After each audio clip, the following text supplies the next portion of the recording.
वल्लज़ीन युतवफ़्फ़ौन मिनकुम वयज़रून अज़वाजा वसियतन लिअज़वाजिहिम मताअन इला हौल गैर इख़राजिन फ़इन ख़रजन फ़ला जुनाह अलैकुम फ़ीमा फ़अल्न फ़ी अनफ़ुसिहिन्न मिन मारूफ़िन वल्लाहु अज़ीज़ुन हकीम आमन्तु बिल्लाहि सदक़ल्लाहुल अज़ीज़ सदक़ रसूलुहुल नबी।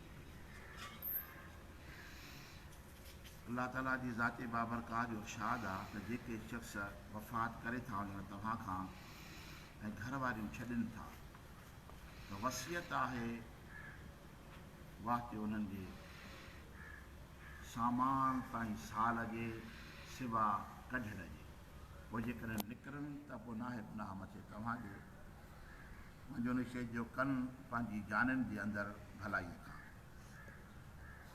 हीअ आयत सॻोरी अॻी आयत सॻोरी जे नुज़ूल खां अॻे जी आहे, यानी पहिरियों औरत पूरो साल इदत में वेंदी आहे, मुड़ुसु गुज़ारे वञे त सॼो साल इदत। ऐं गुज़िरियल आयत मुबारक में अल्लाह ताला जी ज़ाते बाबरकात वज़ाहत फरमाई कि यानी 4 महीना 10 ॾींहं इदत कनि उहे औरतूं जंहिंजो घर वारो वफ़ात करे वञे। पर इन खां अॻु में यानी पूरो साल औरतूं इदत में वेंदियूं।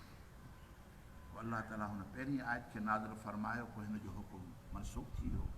हिन आयत मुबारक में उन वक़्त में अल्लाह ताला जो हुकुम इहो हो जेके शख़्स वफ़ात करे वञनि ऐं पंहिंजा घर वारियूं छॾनि था त पोइ हुनजे लाइ वसियत करे वञनि ऐं माल जी बि ऐं सिवा उन्हनि खे घर मां कढियो वञे।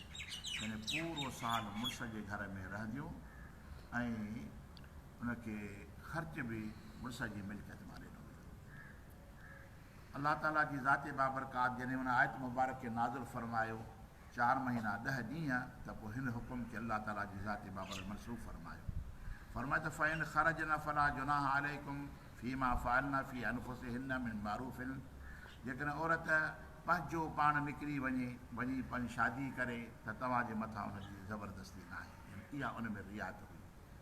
पोइ अल्लाह ताला जी ज़ाते बाबरकात वसियत जो हुकुम फरमायो त पंहिंजी ज़ालुनि जे हक़ में वसियत करे वञनि। हिकिड़ी ज़ाल आहे या वधीक आहिनि, पर वसियत जो हुकुम बि हाणे ख़तमु आहे। हाणे वसियत सिर्फ़ु मुस्तहब आहे। जो अल्लाह ताला जी ज़ाते बाबरकात मीरास खे तक़सीम फरमायो पंहिंजे तरफ़ां, सूरत निसा जे अंदरि मुंहिंजो ज़िक्र ईंदो।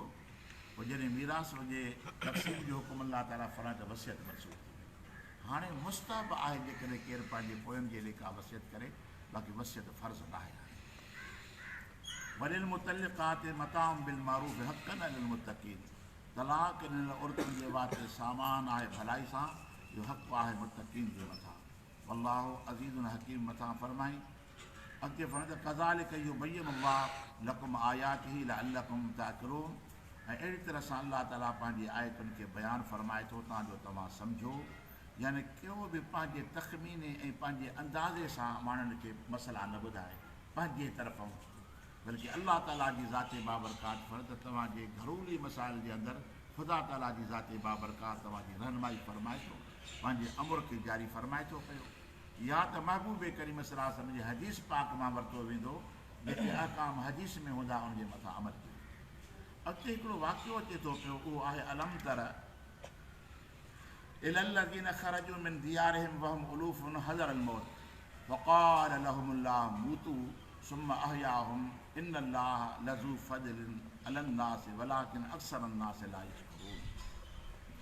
हे मुंहिंजा सुहिणा महबूब करीम सल्लल्लाहु अलैहि वसल्लम, तो न ॾिठो उन शख़्सनि खे जेके पंहिंजे घरनि खां निकिता, वहुम उलूफ़ुन उहे हज़ार हुया, हज़रल मौत मौत जे ख़ौफ़ खां। फ़क़ाल लहुमुल्लाहु मूतू, पोइ फरमाई अल्लाह ताला जी ज़ाते बाबरकात हुनजे लाइ मरी वञो। सुम्मा अहयाहुम, पोइ जहिड़ो कयईं हुनखे। इन्नल्लाह लज़ू फ़ज़लिन अलन्नास, ऐं बेशक अल्लाह ताला साहिब फ़ज़ल वारो आहे माण्हुनि जे मथां। वलाकिन अक्सरन्नास ला यशकुरून, पर अल्लाह ताला जा जेके बानड़ा आहिनि ऐं माण्हू जेके आहिनि उहे अल्लाह ताला जो शुक्र नथा कनि। हज़रत मूसा अलैहिस्सलाम जा 3 ख़लीफ़ा हुया, नबी बि हुया ख़लीफ़ा बि हुया। उन में हिकिड़ो ख़लीफ़ो हज़रत हिज़कील अलैहिस्सलाम, अल्लाह जो नबी बि ऐं मूसा अलैहिस्सलाम जो ख़लीफ़ो। औसत जे इलाइक़े जे अंदरि अल्लाह ताला जी ज़ाते बाबरकात खे मबूस फरमायो। यानी अॻियां नबी कंहिं शहर में वेंदा, कंहिं ॻोठ में हूंदा, हिक वक़्त जे अंदरि अलाए केतिरा नबी ज़मीन जे तख़्ते ते मौजूदु हुया, बल्कि हीअ त शान अल्लाह ताला जी ज़ाते बाबरकात पंहिंजे महबूब खे अता फ़रमायो आहे, जेको कुल नबियुनि जी पछाड़ी में तशरीफ़ फ़रमाए थियो ऐं क़यामत ताईं सोणे महबूब करीम सलासम जी नबूअत आहे, रिसालत उनजी आहे। पोइ हीअ औसत जे तरफ़ हिनखे मोकिलियो वियो, हीअ क़ौम हुई। पोइ हज़रत हिज़कील इस्लाम जी जेका क़ौम हुई नाफ़रमान थी पई, अल्लाह ताला जी ज़ाती बाबरकात उनजे मथां वबा जी बीमारी खे नाज़िल फ़रमाई। वबा आफ़त जी सूरत में आई, हिन माण्हू मरण शुरू थी विया। पोइ हुनजो हिकिड़ो हिसो जेको आहे सो माण्हू भॼी विया, कोट खे छॾे, शहर खे छॾे झंगल में वञी वेठा, पोयां जेके रहिजी विया उहे गुज़ारे विया। वरी जॾहिं उहा माहौल ख़तमु थी वियो बीमारी जो, वरी मोटी आया त हुन में कुझु वञी बचिया, घणा बचिया। यार असांखे बि ॿुधायो त असां बि भॼी निकिरूं हा, तव्हां वांगुरु बची वञूं हा। वरी साल खां पोइ वरी साॻी बीमारी अची वई, अलाह जो अज़ाब बणिजी सॼो जो सॼो ॻोठु निकिरी पियो। पर विया भॼी वञी झंग में वेठा त बची विया। हाणे असां बि था निकिरूं, सभु जो निकिता हिकिड़ी वादीअ जे अंदरि अची उते क़याम कयाऊं। अल्लाह ताला जी ज़ाते बाबरकात जा ॿ फ़रिश्ता आया, हिकिड़ो सॼे पासे ॾांहुं बीठो, ॿियो बीठो खॿे पासे ॾांहुं। उन्हनि खे ईअं चई त मूतू, ईअं जो चई सभु जो सभु मरी विया। फ़क़ाल लहू अल्लाह मूतू, उनखे मरी वियो आहे, सभु जो सभु मरी विया। हज़रत हिज़कील अलैहिस्सलाम उन क़ौम में मौजूदु कोन, कुझु सालनि खां पोइ, कुझु वक़्त खां पोइ जो आयो, क़ौम आहे ई कोन, माण्हू त मरी विया। काॾे विया? अचे जो झंगल में हिकिड़ी जाइ ते हुनजा हॾा बिखेरिया पिया आहिनि। इंसानी ढांचो त पधिरो आहे, सुञाते थी मुंहिंजी क़ौम आहे, जंहिंजे लाइ अलाह मूंखे मोकिलियो। पोइ अलाह जो नबी हुते ॾाढो रुनो त काश मां हिन जे विच में हुजां त कुझु न कुझु रब खे ॿाॾाए रब खे राज़ी करे, छो जो अलाह एॾो करीम आहे जो हिकिड़ी जी दुआ सां लखनि जा बेड़ा पार।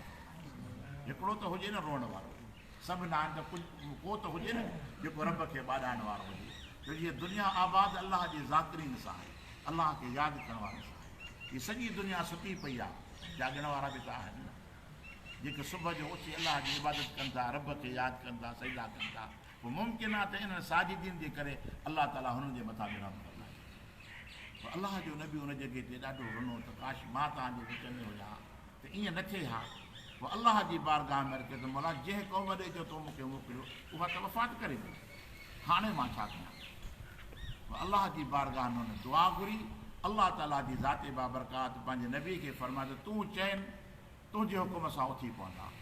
पोइ हज़रत हिज़कील अलैहिस्सलाम उन ढांचनि जे मथां बि फरमाए क़ूमू बिइज़्निल्लाह, उथो अलाह जे हुकुम सां, तो सभु जो सभु ज़िंदा फरमाए।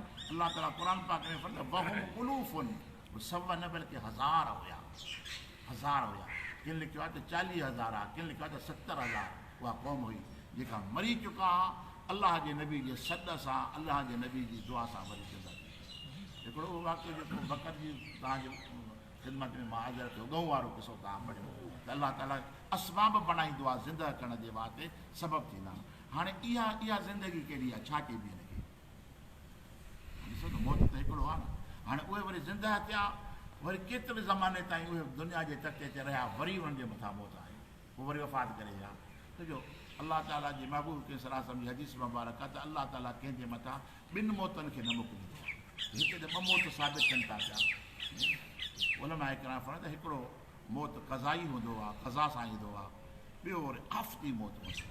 पहिरियों मौत जेको न उहो आफ़ती मौत हुई, उनजी ज़िंदगी अञा दुनिया में रहियल हुई, पर अलाह अज़ाब जी सूरत में उनजे मथां मौत नाज़िल फरमाए। पोइ वरी अलाह जे नबी सां ज़िंदा थिया, पोइ वरी उनखे क़ज़ाई मौत आहे, यानी जेको बक़ाया ज़िंदगी उनजी जेका बचियल हुई अलाह वटि महफ़ूज़ थियल हुई। अलाह ताला जी ज़ाते बाबरकात उन्हनि खे वरी ज़िंदा फरमायो, वरी उहे दुनिया में ज़िंदा रहिया, पंहिंजी मुदत पूरी करण खां पोइ वरी वफ़ात करे। त हाणे मौत जेको पहिरियों हुयो न उहा आफ़ती मौत हुई, यानी अलाह अज़ाब तौर उनजे मथां नाज़िल फरमायो। यानी हदीस मुबारक जे अंदरि आहे, हिन जी तफ़सीर जे अंदरि लिखियो थो पियो त कॾहिं बि कंहिं जहान कंहिं जॻह ते मौत वाक़ियो थिए, वबा वाक़ियो थिए त तव्हां भॼी न निकिरो, इहो जाहिलनि जो कमु आहे। उन जॻह ते साबित क़दम रहो, ईअं न। या कंहिं शहर में मौत वबाई सूरत अख़्तियार कया त उन शहर में दाख़िल न थियो। जिते जंहिं ॻोठ में जंहिं शहर में मुसीबत अची वई आहे त उन में न वञो उन तरफ़ ॾे, ऐं जेकॾहिं तव्हांजे शहर में अची वञे त भॼी निकिरो न, उन जॻह ते साबित कंदो रहो छो जो इहो मौत बि शहादत जी मिसल आहे। अलाह ताला उनखे अजुर अता फरमाए थो पियो त अलाह ताला जी ज़ाते बाबरकात सुम्मा अहयाहुम, वो जहिड़ो कयईं उन्हनि खे। इन अल्लाह लज़ू फज़लिन अलन नास, अलाह ताला पंहिंजे बाननि जे मथां माण्हुनि जे मथां साहिब फज़ुल आहे। वलाकिन अक्सर अन्नास ला यशकुरून, पर अल्लाह घणा माण्हू जेके अल्लाह ताला जो शुक्र नथा कनि। जेकॾहिं आफ़त खां पोइ मुसीबत खां पोइ अल्लाह ताला तंदुरुस्ती ॾे, सिहत ॾे, नेमत ॾे, त पोइ अल्लाह जो शुक्र त ज़रूरी आहे न। अल्लाह जो शुक्र करणु घुरिजे। शुक्र जेको आहे सो लाज़िम आहे, पर अल्लाह ताला जी ज़ाते बाबरकात हिननि जे मथां पंहिंजी कुदरत खे मुसलत कयईं, वरी अल्लाह ताला हिन खे हयाती अता फरमाई। अल्लाह ताला जी ज़ाते बाबरकात पंहिंजी कुदरत जो इज़हार फरमायो त उहो करीम रब आहे जेको मारे बि थो, ज़िंदह बि करे थो पए। अल्लाह ताला जी ज़ाते बाबरकात असांखे अमल करण जी तौफ़ीक़ अता फरमाए। वमा तौफ़ीक़ इल्ला बिल्लाह।